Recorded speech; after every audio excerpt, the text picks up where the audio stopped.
아이폰 16 올해 발표를 했고 그 다음에 내년이 저는 진짜 승부일 거라고 봐요. 애플이 자신 있는 이유가 초기 판매할 때에는 선주문이 기존에 판매한 것보다 적게 나올 수도 있을 거라고 저는 생각해요. 그렇게 생각을 하는데 이번에는 꼬리가 길 것 같아요. 그러니까 원래는 신제품 나오고 나서 이렇게 해서 이렇게 줄거든요.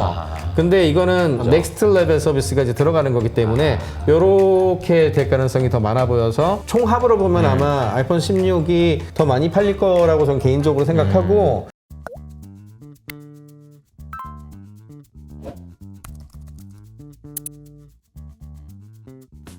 안녕하세요, 이호석입니다. 오늘은 정지훈 박사님 모셨습니다. 안녕하세요. 네, 안녕하세요.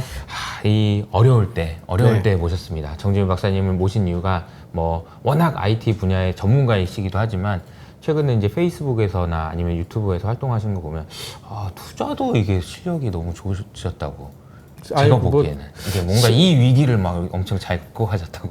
실력이라기보다 이제 아무래도 저도 투자하는 자금 액수가 꽤 되다 보니까 퍼블릭에서도 물론 그렇죠, 이제 스타트업 투자도 하지만 그래서 뭐 상장 투자도 하시니까. 네, 그때 이제 목표는 한 가지밖에 없어요. 그냥 오를 때 따라갈 수 있는 수익을 내고 그냥 떨어질 때 반만 떨어지게 하자. 딱 그 정도만 목표로 해서 아니라 특히 지난번 같이 폭락할 때 폭락 퍼센티지를 좀 줄이는 거 정도 하는 거죠. 뭐. 딱 그 정도. 네. 근데 어쨌든 이제 그 투자의 관점에서도 보신다는 거니까 좀 중요한 의미가 있지 않을까라는 생각이 들어요. 근데 이제 박사님하고 이제 이야기를 처음 하게 됐던 그런 주제가 애플이었잖아요. 네네. 그리고 또 애플이 최근에 이제 새로운 신제품 발표도 있었고 이제 지금 동향들이 조금씩 나오고 있는 상황인데 박사님이 보시기에는 이제 애플이 어떤 의미가 있는지 이번 신제품 발표가 그 내용을 좀 먼저 이야기해 볼까요? 이번에 이제 아이폰 16 나왔고 반응은 지금 아리까리하죠. 네, 아리까리하다는 게 별론데 뭐 이런 얘기도 좀 일부는 있어요. 지금 생각보다 별로 안 나간다 이런 얘기 하고 있는 사람들도 있고 어디서는 아니다 뭐 괜찮은 것 같다 이렇게 막 이렇게 섞여서 나오고 있어가지고 이제 나중에 이제 실제 데이터가 이제 모이고 나서 이제 알게 되겠지만 중요한 거는 애플이 WWDC 때에 비해서 개인적으로 그렇게 급하지 않게 가기로 마음먹었다는 게 보였어요. 조금은. 그래서 느긋하게 애플답게 하고 있죠. 애플답게 하고 있고 그 이유가 뭐 제일 뭐 여러 가지가 있겠지만 기본적으로 애플은 디바이스의 주권을 잡고 있잖아요. 사실상 주도권을 갖고 있으니까 이 소비자들을 좀 보호하기도 하고 그다음에 완성도가 높은 제품을 내놓고 프라이버시도 지키고 뭐 등등 이제 한마디로 실험작에 대해서 뭔가를 하지 않겠다는 의지가 원래 강한 회사예요. 옛날부터 그랬고요. 항상 급하게 먼저 가는 애들하고 우리는 차별화해서 가겠다. 뭐 이런 느낌을 원래 가지고 있는 곳이라. 그러니까 이게 제가 애플을 보면서 느끼는 거는 정말 연륜이 정말 많고 그렇죠. 네. 진짜 막 엄청 똑똑해. 워렌 버핏 좀 생각나고 그래요. 워렌 버핏 주주기도 하지만 그렇죠. 그래서 이게 느긋하게 가겠다. 왜냐하면 디바이스 주권을 가지고 있기 때문에 이 표현이 너무 멋있네요. 네네.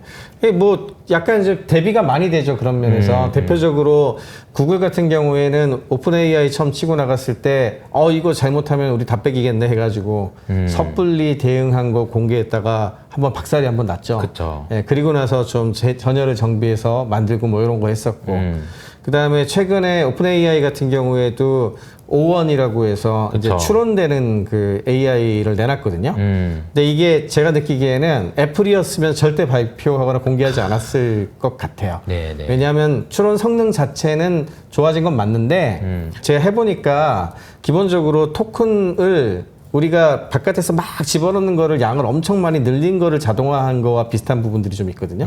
그 말은 이거는 뭐 어디서 추정한 것들도 좀 있는데 같은 일을 처리하는데 10배 이상 비용을 쓰고 있는 것 같거든요. 그러니까 한마디로 엄청난 성능이라고 하긴 좀 그렇고 확실히 나은 성능이긴 하죠. 확실히 나은 성능을 보여주기 위해서 굉장히 많은 에너지와 비용을 때려박은 거거든요. 그래서 그거는 개인적으로는 오픈 AI가 지금 펀딩하고 있으니까 투자를 받고 있으니까 그러니까 그렇죠? 뭔가 기존에 있는 것만 갖고 하기에는 우리 이런 새로운 다음 넥스트도 하고 있다. 그걸 보여주려면 좀 뭔가 좀 필요했던 게 아닌가 하는 생각은 들지만 만약에 애플이었다면 절대로 이런 형태와 이런 비용 구조로 내놓지는 않았을 것 같거든요. 그러니까 그런 게 다른 기업들은 이제 뒤처지지 않으려고 굉장히 많이 인프라 투자하고 막 섣불리 내놓고 이런 거를 계속 반복하고 있는데 네네. 애플은 어차피 니네들 이렇게 열심히 개발하면 좀 지나면 다들 비슷해질 거고 비슷해지면은 그 중에서 제일 어디다 잘 붙여서 되는 팔까 하면 그렇죠. 나밖에 없지 않아? 그렇죠. 잘 되는 애들 뭐 일단 오픈 AI가 지금은 제일 쓸만할 것 같으니까 니네 거 써주겠지만 나중에 딴 애들 것도 좀 써주고 그리고 심지어는 돈도 안 내고 그냥 그쵸. 그냥 공짜로 니네 비용은 니네가 다 가져가라. 비용은 니네가 다 부담해라. 이렇게 하고 서비스하는 거잖아요. 네. 그 이야기는 사실은 꽃놀이패에 가까운 그런 부분들이 좀 있는 거죠. 그렇죠. 네, 그리고 또 한 가지는 참 놀라운 거는 지금까지는 애플이 클라우드 관련된 투자를 거의 안 했어요. 네, 아이클라우드도 사실은 뭐 기본적인 가장 사람들한테 중요한 파트 같은 경우에는 애플 자체가 구성한 데이터 센터가 있고 거기에서 쓰기는 하지만 그 볼륨을 감당하기에 애플의 데이터 센터 인프라가 굉장히 작거든요. 네. 그래서 구글하고 아마존하고 이 마이크로소프트 애저를 분산해 가지고 써요. 얘네들도 그렇게 해서 서비스를 하고 있었거든요. 네. 그 이야기는 애플이라는 회사의 성장에 클라우드 인프라가 그렇게 핵심적이지 않다라고 그동안은 생각해 왔다고 생각하면 되거든요. 근데 이번에 애플 인텔리전스 발표할 때 이미 그 이야기가 나왔었지만 AI가 들어가면 AI 추론과 AI 서비스하는 데이터 센터나 그 인프라는 굉장히 핵심적인 역량이 될 가능성이 높거든요. 네. 그러니까 이 경우에는 그냥 그 기존의 다른 회사들 걸 쓰기보다 본인들이 서버 인프라부터 반도체 칩까지 본인 직접 설계하잖아요, 지금. 네, 네. TSMC에서 2나노 성당 공정에서 지금 만들 가능성이 높은데 애플이 심지어는 스마트폰부터 우리 그 노트북하고 그다음에 서버에 들어가는 것까지를 사실은 이제 이것도 설계 잘 하시는 뭐 안될거와 에러님 같은 분들이 이런 거 되게 설명 잘 하시는데 네. 한 웨이퍼에 이렇게 저렇게 해가지고 섞어가지고 잘라가지고 쓸 수 있게 설계를 하거든요. 내가 두 개를 붙인다든지 네. 이렇게 해서 그러니까 설계를 되게 비슷하게 했으면서 이거는 저쪽에 쓰고 이거는 이쪽에 쓰고 그럴 수 있게 설계를 해요. 이 애플이. 그래서 굉장히 효과적으로 설계를 하는 편이거든요. 그런 강력한 AI 반도체 설계 능력도 있는데 이번에는 서버 분야 쪽 칩까지 설계에 들어갔고 생산을 할 것 같아요. 그러면 이제 내년 정도는 돼야 데이터 센터 부지 확보해서 집어넣고 코어 서비스를 하게 될 거잖아요. 그러니까 그런 이제 카펙스 투자 같은 것들이 시간이 좀 걸리니까 너무 급하게 가기보다 약간은 코어 서비스를 본인들이 하드웨어부터 서버부터 거의 모든 것들을 처음부터 끝까지 다 제공하겠다. 이게 애플 전략이라 시간이 좀 늦는 거는 뭐 그 정도는 기다려주겠지 이런 거죠. 애플 워치도 그랬거든요. 제가 오늘 애플 워치 그 성장하는 그래프를 가져왔으면 참 좋았을 텐데 네. 시계 같은 경우에도 갤럭시가 먼저 나왔어요. 네. 아시는 분들은 아시겠지만 맞아요. 거의 1년 반을 먼저 나왔고 이제 이게 시장을 어느 정도 증명을 하고 이게 커질 것 같으니까 이제 우리가 들어갈 타임이네. 들어와가지고 다 뺏어 먹었죠. 네, 이제 그런 걸 너무 잘하기 때문에 애플은 여전히 뭐 아마 2025 올해 2, 3월에 제가 AI 관련된 이제 투자 관련된 얘기를 빅테크 쪽도 가끔 할 때가 있는데 제 페이스북에 올린 타임라인 보신 분들은 아시겠지만 저는 지금 AI 시대 탑픽 2개 꼽으라 그러면 애플과 테슬라거든요. 다른 사람들하고 좀 다르죠. 엔비디아가 아니고. 네네네. 엔비디아는 근데 이게 말씀하셨던 내용을 들으면서 저는 생각했던 게 결국 이제 주가라는 거는 사람들이 이제 안달이 나야 돼요. 네네네. 그 회사에서 만든 제품을 사고 싶어서 안달이 나야 되는데 그렇죠. 그 원인 자체가 이제 엔비디아 거는 구글 같은 존재가 있었기 때문인 거거든요. 그렇죠. 그러니까 서로 내가 먼저 갈래 하는 건데 이게 좀 애플이 하는 행동이나 이런 게 저렇게까지 가는 게 맞아? 막 이런 의구심이나 이런 걸 좀 가져온 게 아닌가. 그러니까 회사의 전략적인 측면에서는 그죠? 그렇죠. 애플은 기본적으로 다음 넥스트를 보고 있는 거죠. 그러니까 이미 지금의 패러다임은 클라우드 기반으로 라지 랭귀지 모델을 올려서 서비스를 하는 쪽으로 일단 쉽게 말하자면은 제일 뛰어난 서비스를 개발하는 경쟁을 하고 있는 거죠. 느낌이 어떻게 비유를 하면 딱 좋냐 하면은 네. 자동차를 만드는데 F1 레이싱을 하고 있어요, 지금 다들.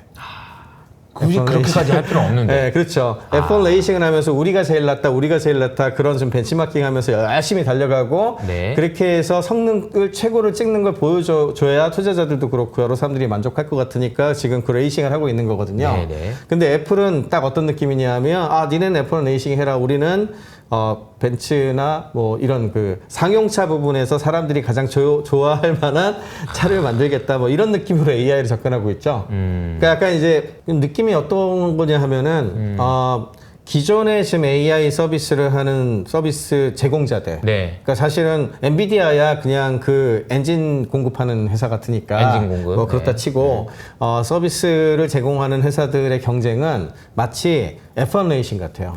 예, 그러니까 지금 가장 뛰어난 성능에 가장 뛰어난 차를 누가 잘하나 뭐 이렇게 레이스를 하면서 우리가 여기서 지면은 앞으로 경쟁에서 탈락할지 몰라 뭐 이런 느낌으로 가고 있다면 오픈 AI 뭐 구글 같은 네, 회사들이요. 그렇죠. 네, 그리고 오픈 AI 구글이 제일 격렬하게 싸우고 있고 아마존은 이제 엔스로픽 투자하고 뒤에서 엔스로픽한테 니네가 대리전으로 가라 뭐 이런 느낌으로 해가지고 하고 있죠.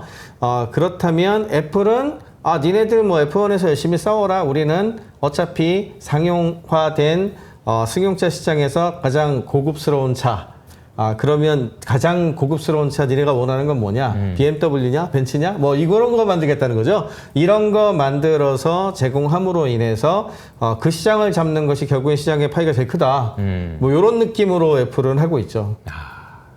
그러니까 딱 이게 그 AI에 대한 시장의 관심이 어떻게 변화되는지를 애플을 통해서 우리가 확실히 알 수 있는 것 같아요. 네네. 이제는 뭐 성능 더 좋은 거 알겠는데, 근데 이제 돈으로 가야 되니까 결국은 뭔가 녹여서 팔든 뭘 하든 뭘 팔 수 있는 게 있어야 되는 거 아니야? 이제 오라클이든 애플이든 결국은 길목에 서서 그렇죠. 서비스로 만들어서 뭔가를 팔 수 있는, 네. 좀 더 업셀링을 할 수 있는 네. 그런 데가 어딘가, 이게 이제 관심이지 않을까 싶어요. 그렇죠. 그래서 이게 순서가 좀 있어요. 일단 처음에는 AI 자체가 성능이 뛰어나다는 걸 보여줘야 되니까 빅테크 그래야 기업이 돈이 들어오죠. 그렇죠. AI 인프라를 구축을 한 다음에 가장 뛰어난 성능의 모델을 이제 보여주면서 여기에도 쓸 수 있고 저기에도 쓸 수 있습니다라고 하는 거를 하고 있는 거고 좌표를 찍어주는 거죠. 그렇죠. 그리고 그 중에서도 채팅이 제일 쉽게 사람들한테 접근할 수 있으니까 인터넷 접속해가지고 채팅을 해봐라 뭐 이렇게 해가지고 했던 건데 그걸 이제 돈을 버는 쪽으로 넘어가는 쪽은 뭐 인터넷 때도 그랬는데 사실 인터넷이 발전했었던 산업의 어떤 궤하고 지금 AI가 발전하는 궤가 되게 비슷하거든요. 인터넷 때도 처음에 모자이크 지금 딱 느낌이 모자이크라고 하는 웹브라우저 처음 나오고 그 당시 초고속 인터넷망이 많이 없을 때 전화 접속으로 해가지고 이렇게 클릭하면서 되게 느리게 아주 몇몇 사람들 정말 좋아하는 사람들이 제일 먼저 쓰기 시작을 했거든요. 그러다가 그러니까 딱 그 정도의 지금 단계에 현재는 있는 거거든요. 그리고 근데 이거 분명히 바뀐다. 그건 이제 감을 잡고 있는 거죠. 근데 다만 뭔가 바뀐다. 그렇죠. 근데 그거 되려면 초고속 인터넷망 쫙 깔려야 되는 거고 진짜 많은 사람들이 쓰려면은 그게 사실은 데이터 센터가 깔려야 되는 거죠. 그쵸, 데이터 그쵸. 센터에 AI 서비스 관련된 거를 잘할 수 있는 인프라가 깔려야 되는 거죠. 그리고 모자이크 이후에 그 더 좋은 브라우저도 막 나오고 그다음에 그 위에 올라갈 수 있는 서비스들이 나오게 되잖아요. 그때 이제 소비자들이 막 쓰기 이전에 기업 시장이 먼저 열렸거든요. 네, 그러니까 웹을 통해서 인터넷 같은 걸 통해 가지고 그런 거가 열렸듯이 AI를 활용을 해서 이 모델들이 최근에 이제 그 오픈소스 모델도 되게 오픈 모델도 굉장히 많고 작은 모델들도 성능이 좋은 것도 꽤 나왔잖아요. 이런 모델들을 활용해서 기업에서 서비스할 수 있도록 하는 시장이 일단 그 다음에 열려요. 그러니까 이거는 클라우드 기반으로 해서 큰 돈 들여가지고 어쨌거나 회사들 같은 경우에 웬만큼 큰 돈 들일 수가 있으니까 그런 회사들 시장이 지금 먼저 열려가고 있고 그렇지만 이제 또 한 번의 퀀텀 점프는 언제 일어나냐 하면 결국 B2C가 열릴 때 이제 퀀텀 점프가 일어나잖아요. 지금 오픈 AI가 쓰는 사람들은 억대가 넘어갔다고 하지만 유료 결제자로 한정을 하게 되면은 아직도 몇백만 수준이란 말이에요. 그러니까 이게 결국 억대로 넘어갈 수 있는 굉장히 엄청난 모멘텀을 가진 이벤트가 뭐냐 이거를 찾아봐야 되는데 사실은 이거는 웹에서 접속해서 들어가서 쓰는 사람 일 가능성은 굉장히 적다고 봐요, 저는. 그거보다는 그냥 스마트폰을 딱 켰는데 바로 그냥 생성형 AI가 붙어 있는 결국 이 이벤트가 제일 중요할 거라고 보고 있고 그럼 결국에는 스마트폰이 AI 스마트폰화 돼서 많이 보급되는 이벤트가 제일 중요하거든요. 그러니까 이미 그 감을 다 잡고 있는 거죠. 그래서 삼성에서도 이거 좀 후발로 가면 안 되겠다 싶으니까 퀄컴 칩 써가지고 구글하고 같이 갤럭시 S24부터 시작을 해가지고 온디바이스 AI 집어넣어 출발시킨 거고 그 다음에 애플도 근데 이 분야는 우리가 제일 잘할 수 있지 근데 너무 급하게 하진 않겠어 이러면서 WWDC에서 로드맵 같은 걸 일단 발표한 다음에 아이폰 16 올해 발표를 했고 그다음에 내년이 저는 진짜 승부일 거라고 봐요. 아이폰 16 출시를 하면서 영어 관련된 AI 서비스는 이번에 들어가잖아요. 네네. 그리고 이제 업데이트를 하게 되면 이제 쓸 수 있게 될 텐데 기존의 그 스마트폰 중에서 좀 오래된 것들은 아마 지원을 안 하기 시작을 할 거고 그러면은 자연스럽게 아이폰 16으로 교체하는 수요들도 아마 꽤 있을 거라고 생각이 되는데 애플이 자신 있는 이유가 초기 판매할 때에는 선주문이 기존에 판매한 것보다 적게 나올 수도 있을 거라고 저는 생각해요. 그렇게 생각을 하는데 이번에는 기존하고 완전히 다른 기능성들이 많이 들어가잖아요. 그럼 서비스가 공개됐을 때 이거를 쓸 수 있는 폰이 이제 제한적으로 될 거라서 그때 되면 사람들이 주변 사람들한테 물어보고 빨리 바꿔야 되겠네 이렇게 될 가능성이 높기 때문에 꼬리가 길 것 같아요. 그러니까 원래는 신제품 나오고 나서 이렇게 해서 이렇게 줄거든요. 근데 이거는 이제 새로운 서비스가 오래 팔리는 거죠. 넥스트 레벨 서비스가 이제 들어가는 거기 때문에 이렇게 될 가능성이 더 많아 보여서 사업적인 관점에서 훨씬 더 좋은 거죠. 예, 총합으로 보면 아마 아이폰 16이 더 많이 팔릴 거라고 저는 개인적으로 생각하고 근데 또 한 가지는 저게 되게 중요하죠. 어쨌든 한국 사람이니까 한국어 서비스를 해야 되는데 아직은 아니니까. 얘네가 이제 올해 말까지 영어 서비스 제공하고 그 다음에 한국어 서비스는 내년까지도 어떻게 될지 모르겠다. 이렇게 해놨잖아요 지금. 그거는 이제 그렇게까지 급하지 않다는 얘기고 그 다음에 인프라 설비 같은 것도 인프라를 지금 아까 준비를 해야 되니까 인프라 준비에도 좀 더 시간이 걸리니까 그 우선순위에서 우리나라가 좀 티어가 좀 그 부분에서 밀린 거죠. 출시 순위는 끌어올려줬는데 그리고 또 한 가지 제일 큰 게 이 전략에 딱 맞는 스마트폰이 TSMC 지금 2나노미터 선단 공정에 그 최초로 지금 다 3나노가 지금 최선단 공정이거든요. 지금 현재는. 근데 2나노미터 선단 공정에 애플 아이폰 17 그 새로운 A 시리즈 칩세트가 2나노 공정이 처음 이번에 들어가요. 그게 아이폰 17용이거든요. 그럼 아이폰 17에 지금 그 AI 관련된 것들까지 많이 들어가가지고 발표가 될 가능성이 높아 보여서 난 내년에 사야지 하고 그러니까 이런 거네요. 이게 아직 우리 한국 서비스 나오지도 않을 거고 네네네. 17에는 엄청난 게 들어가니까 네네. 17을 사야지 뭐 이런 거네요. 그렇죠. 그러니까 내년에. 그렇죠. 그럼 내년에 대한 기대감이 또 엄청 클 수 있겠네요. 그렇죠. 그래서 저는 이번에 아이폰 16은 그렇게까지 엄청나게 징검다리 중요한 역할을 그 징검다리죠. 하는 거네요. 징검다리면서 그럼에도 불구하고 빨리 써보고 싶은 사람들 있잖아요. 그쵸. AI 써보고 싶은 사람들. 그런 사람들은 사람들 아이폰 써보고. 16부터 바꾸는 거지. 그리고 영어 베이스의 인구가 제일 크니까 그쵸, 그쵸. 당연히 그 사람들은 그걸 갈 거고. 그런데 이제 저 같은 사람들은 이제 17부터 사야지 이렇게 천천히 되는 가도 거니까 되고. 그럼 16, 17, 18 이렇게 넥스트 라인업들이 다 잘 팔릴 가능성이 높거든요. 그러네요. 예, 그래서 저는 애플이 탑픽이에요. 저 개인적으로는 AI 시대에 제일 잘할 수 있는 기업 애플이라고 생각해요. 너무 중요한 말씀을 이제 녹여서 해주신 것 같아요. 애플의 그런 부분에 대해서 이야기를 해주셨는데 그 애플 말고도 오라클이 최근에 이제 좀 주목을 받고 있어요. 네, 그래서 오라클 오라클도 아마 좋죠. 계속 업데이트를 하고 계실 것 같은데 네네. 오라클 CEO의 인터뷰도 그렇고 엔비디아 젠수망도 그렇고요. 네. 페이스북에 쓰신 글을 보니까 이 사람은 어느 정도 뭐 마케팅적인 요소도 좀 있다 감안해서 봐라. 그러나 그렇죠. 이제 의미는 있다. 뭐 이런 식으로 이제 네네. 코멘트 해주셨거든요. 오라클 CEO의 컨콜이나 이런 거 어떻게 좀 보시는 게 있는지.